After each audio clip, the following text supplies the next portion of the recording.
Alrighty. Top of the morning, folks. Hope you're doing well. This is going to be Garden Pals number 89, if you can believe it or not, for Wednesday, December 8th, 2021. It's very windy outside, so if you hear the windows rattling a bit, I sincerely, from the bottom of my heart, apologize.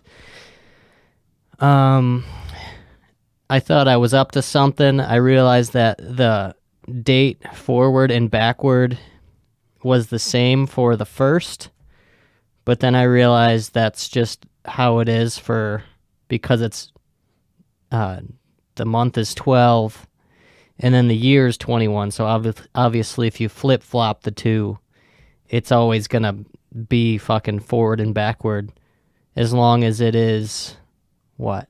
As long as it is a single digit number or a repeater like 11 and 22, right? So I guess the dates will be, you'll be able to read the dates forward and backward for a couple days this month for all my dyslexic folks. You're going to be happy to hear that one. So thank me later. Also, how I was just apologizing for the window, I have another sincere apology. This is the Apology Podcast. For some reason, let you down here. No pun intended with this topic, but I didn't mention the Beatles at all in the last fucking podcast, and I said that I would at least do a couple, and, you try to get on a hot streak, a streak in your underwear, and then you fucking blow it, and that's what I did. I forgot. I've outraged everyone, and I apologize. I didn't mean to, try and bite off more than I can chew, but if I'm just being frank with you, it just slipped my little old mind, and or maybe it was because there was a topic that I was really excited to talk about. Yeah, I had the crackhead that was wearing a piece of wood, a wooden vest, and then the other lady who was on opiates that I was dealing with in the last podcast. So maybe that's just what I was excited about, wood and opiates. And so we're going to talk about the ending of the Beatles documentary and how I was a little bit disappointed in it. And I'm going to let you know why after I finish writing this down so I don't forget. Okay. And I said no pun intended earlier, Don't Let Me Down, Beatles song, I let you down. Whatever, I'm a fucking idiot. Okay. So I finished the last part. The third part of the Beatles Get Back, bootlegged it on the Fire Stick, illegal, victimless crime. I did it. Throw me in cuffs. I'm gonna turn myself in, and it was good. So they kind of came together, and then they did the rooftop concert. That was kind of what I was. That's what I was the most excited for in this last part of the documentary, because there are clips on YouTube, but there's just Don't Let Me Down that is on YouTube of them playing it live. And I was really excited to hear the whole album live from the roof. That's what I thought it was. That's what I thought it would be. That's what I thought I was fucking getting my money's worth. That's what I thought was going to happen. It's a rooftop concert. They just created an album. They should play it, the whole thing in its entirety, live on the fucking roof. It just makes sense. And then, well, first of all, it's definitely a feat just being able to get all their shit on top of the roof. I was watching some interview where it was just one of the roadies, and he carried up all the equipment up the stairs onto the roof himself, everything. And I guess they couldn't fit the bass amp and the electric piano amp, so they had to like put it through a skylight and then get it onto the fucking onto the roof. And I was watching, I don't know if this was a YouTube interview or there was, because the news always plays at work, and they had a interview with the dude who was the director actually in the Get Back film, the young guy with the cigar. They had an interview with him. Now he's all old and shit, and that was really fucking cool. But I was at work, so I had to pretend that I was working while I was watching the interview. So I was just like washing this table for like 30 minutes straight, just watching the interview, because there's literally nothing going on. Like I said, at work, very slow. But either way, that was cool. Very fucking cool. So they do the rooftop concert. They play Get Back, One After 909, and Don't Let Me Down. And I'm pretty sure, if I'm not mistaken, those are the only 3 songs that they played. And the thing, exactly what I just said previous, I thought that they were going to play the whole fucking album, number 1. And then number 2, they kept playing the songs over and over again. They played Get Back like 3 times and Don't Let Me Down at least 2 times. So like they would finish a take of Get Back and then they would, regroup and then go into another song, which I was expecting to be a new song. Then they would just repeat the fucking song.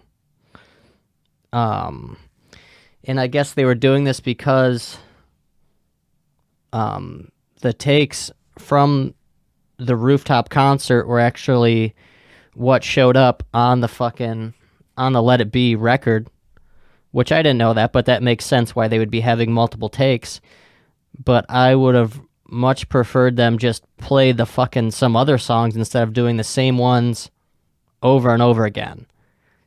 And yeah, so that pissed me off and disappointed me, left a fucking sour taste in my mouth a little bit towards the end.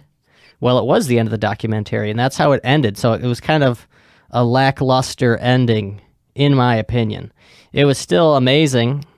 The documentary as a whole was still fucking mind-blowing, fucking cured cancer, cured AIDS, and it was still amazing. I'll tell people it's still amazing, but just the rooftop concert, that shit was fucking a little bit whack in my opinion. But the reason that it was cut short, and I think this is the reason, but I don't know, because they were playing super loud, I guess, and all the people in the streets of London, they could hear it. So then the cops ended up being called almost immediately, and the cops got up to the rooftop, and they were just waiting there, kind of just watching. It was super weird, and they were just being stalled by the Beatles road manager. His name's Mal Evans. He was just trying to stall with them, and he was trying to compromise, like, all right, I'll turn off their amp. And then I think he turned off either George or John's amp, and then one of them was just like, what the fuck, and then just turned it back on. Which is understandable. I mean, you're trying to make the fucking feds happy. What are you going to do? And so I think that's why the concert got shut down, so prematurely. But then there's a shot of them in the recording studio inside, not on the rooftop anymore. I think it's in the basement. And I think George was talking about, oh yeah, we could just make it seem on the film that the concert got cut short because the police were there. Which leads me to believe that they could have just kept playing and they all just didn't want to do the rooftop concert. Or at least George Harrison definitely did not want to do the rooftop concert. He was sort of the pessimist of the group throughout the whole movie. But yeah, so I don't know what the final verdict was of why it got shut down, but it was either police, which would make sense, or the fact that they just didn't want to do it, which could also make sense. I guess it was very cold on the rooftop. John was saying how he couldn't like feel his fingers when he was playing, so that could have been a reason. But either way, it was a shitty ending, and it made me want to kill myself, made me want to kill my family, made me want to fucking drive my fucking car off a bridge. Because that's what the whole build-up was for. At least in my head, I thought it was going to be like a 45-minute concert, great fucking audio, great fucking camera, everything. But no, they played 3 songs on repeat for 45 minutes and just pissed me off. But like I said, other than that, the documentary's fucking top tier. It was great. It was... I'm definitely going to watch it again. Don't worry. But it just that last fucking part. Just that... Right when they could have really went out with a bang, they just fucking shit on me. That's what they did. That's exactly what the Beatles did. When I needed them the most to come through with a nice 45-minute rooftop concert of their new fucking album that they were just working on throughout the whole 9 fucking hours, they go up and they fucking phone it in.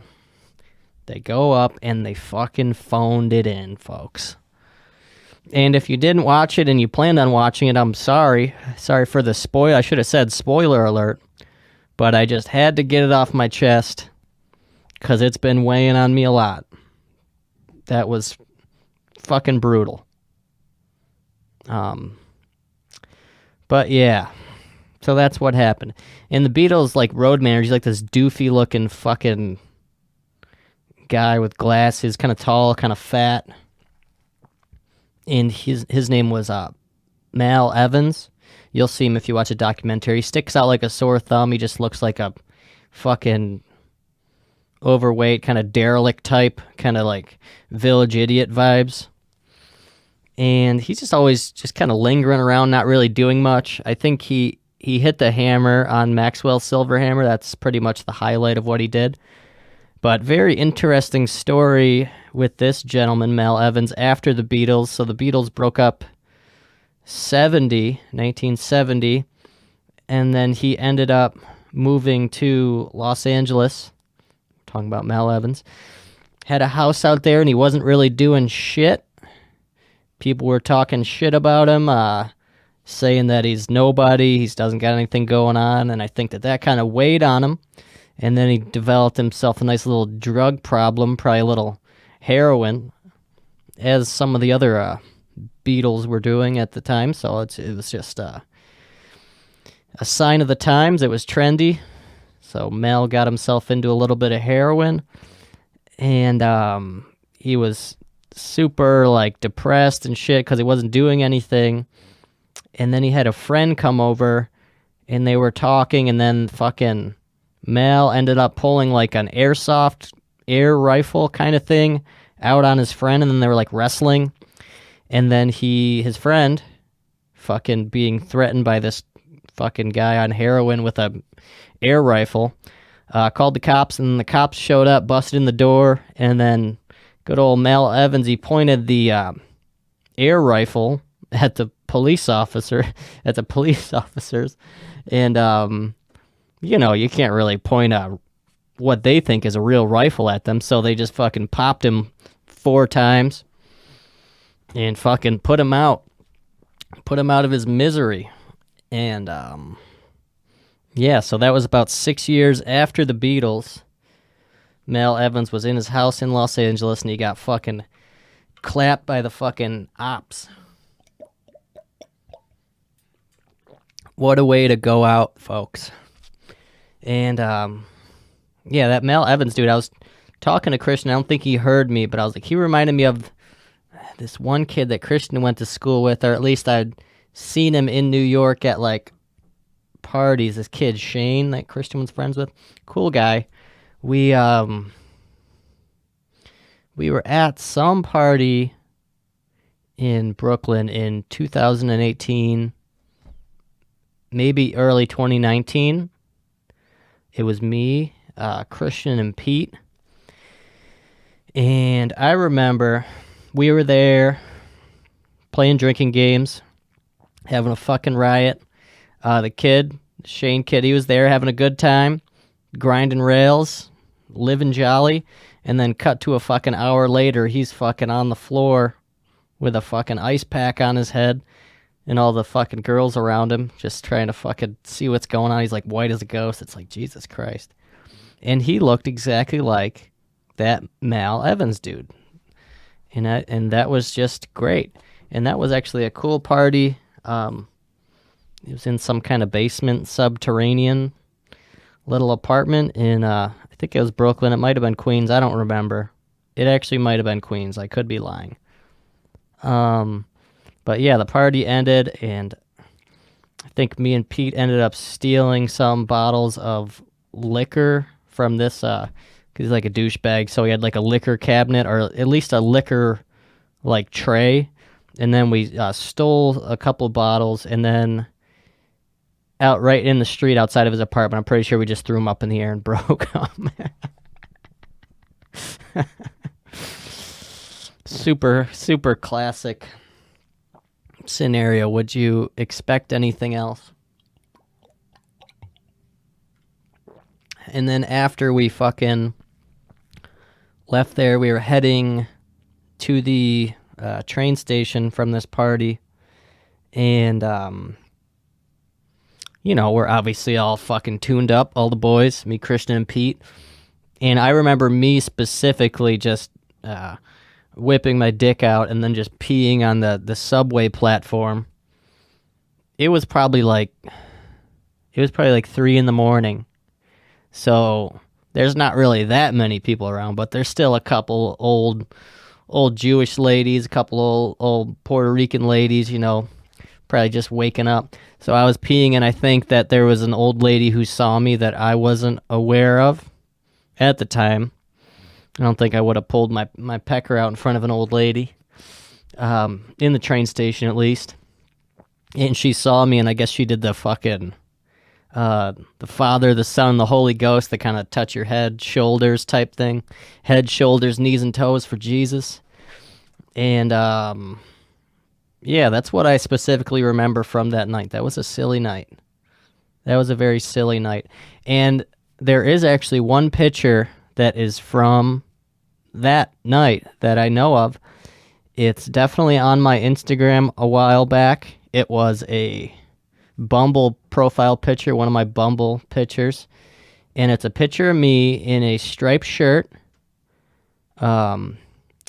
I believe I'm holding a PBR, or no, it might be a Miller High Life with the peace sign on my face. And Christian is in a lawn chair, and one of the legs on the lawn chair is broke, and his eyes are closed, and he looks like he is dead. And back when I still had a little bit of hair, and yeah, that picture, if you know what I'm talking about, or if you stalk my Instagram long enough, you will see it there. It's a green striped shirt. I think I'm wearing Vans slip-ons, and yeah, Miller High Life in my hand. And Christian's kind of slumped over.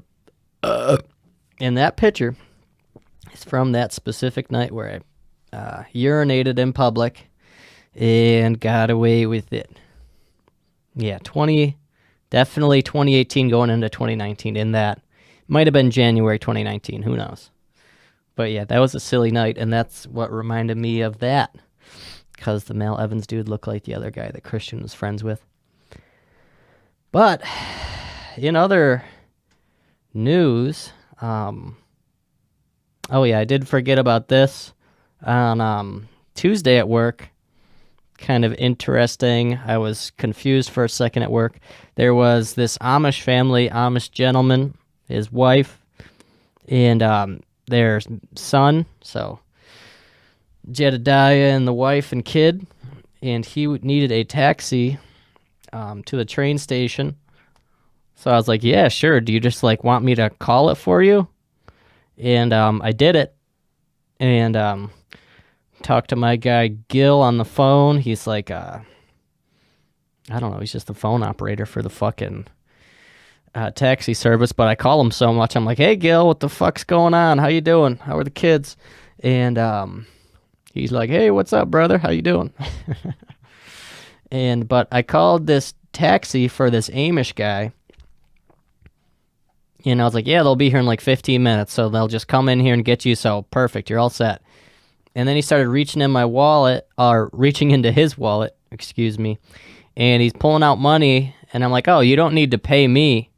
You just pay the fucking taxi guy. Like, that's how it works all the time. That's how taxis work.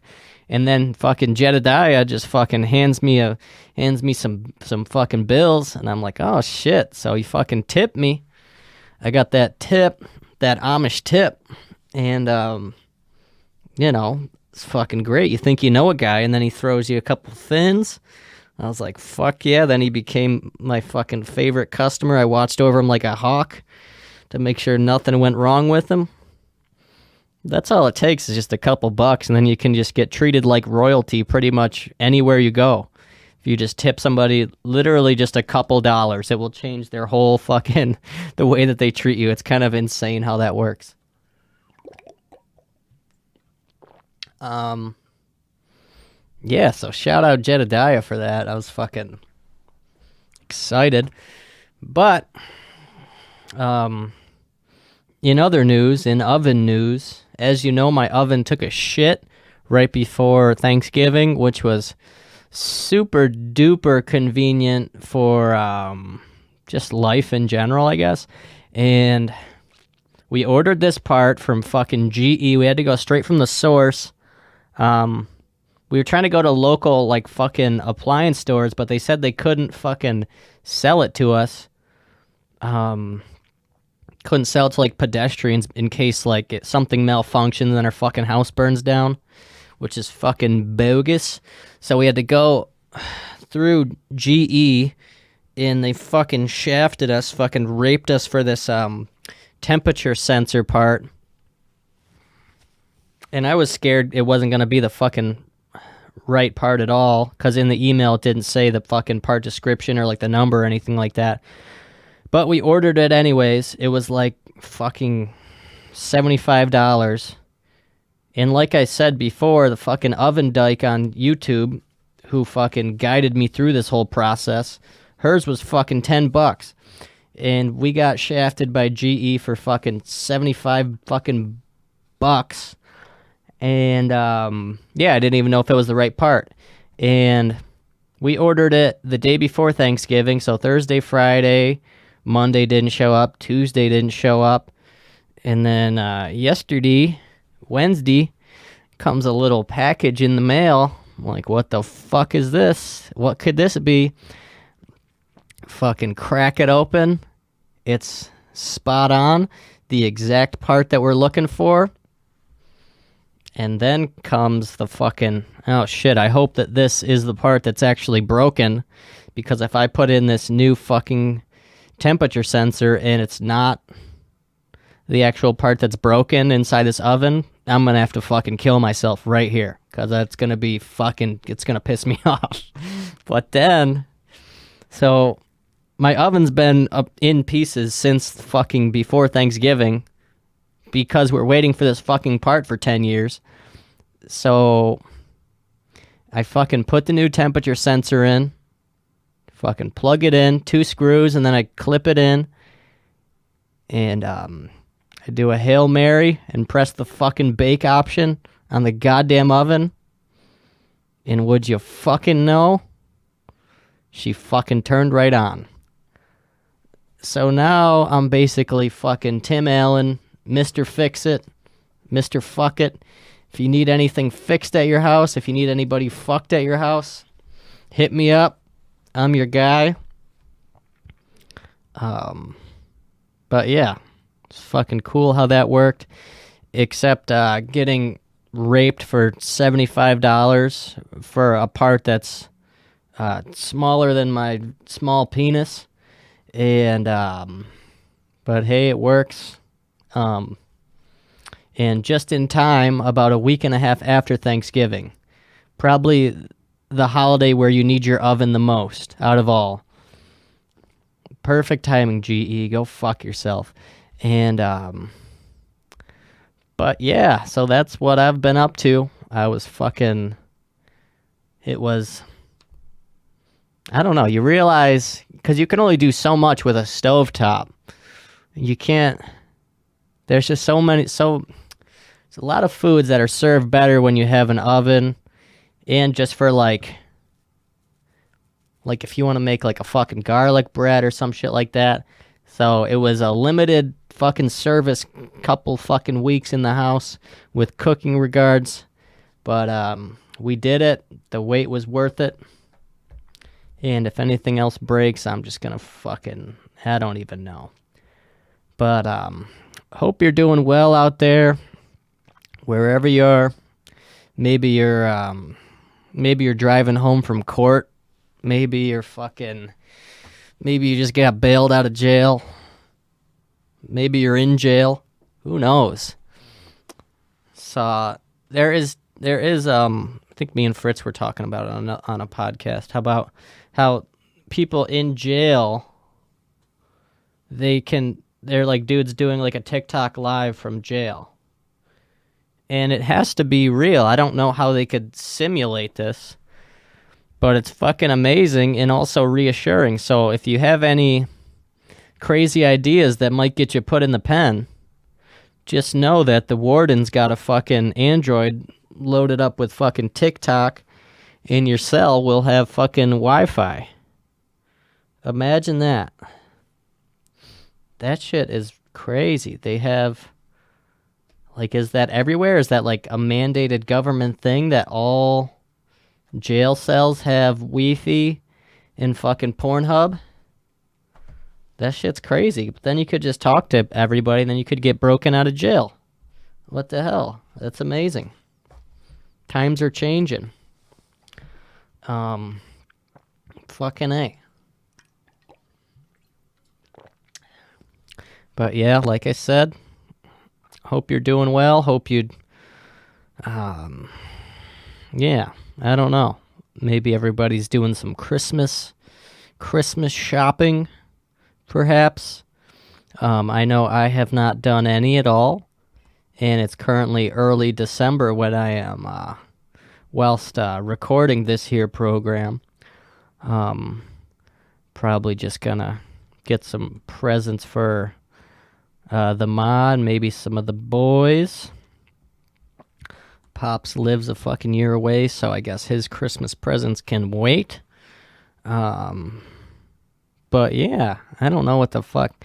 It was so easy when I worked at Puma to get Christmas presents for my mom, because I could just get a fucking discount on some shoes and get a discount on some socks. And there we go. There's the fucking gift. But now, without working retail and having a fucking easy out with literally monetarily and idea-wise, super convenient. Just go buy shit after your shift or before your shift. Now I got to do a little bit of thinking. Because it was probably literally a solid 6 years where all the fucking presents were just fucking Puma. So now it's not like I can get people a fucking room at the fucking hotel. That would be horrible. That would be like an anti-gift. I wouldn't even want to put them in a room. I wouldn't want to subject them to that fucking to the hell that I see every day, the fucking hellscape.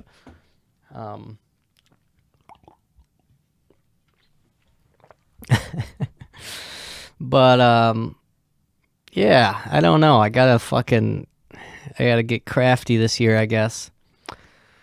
But yeah, I guess we're just gonna wrap it up here. I thank you for checking out the program for today.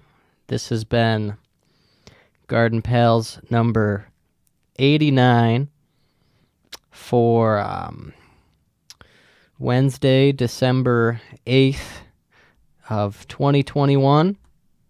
And I don't know if you checked it out or not, but that there is a new banner on the YouTube homepage for Garden Pals, and that is a photo by Mr. Justin Ruggiero, and so yeah, Mr. J. Rugg on that picture, and I think it looks pretty snazzy myself, so thank you, Justin. Love you.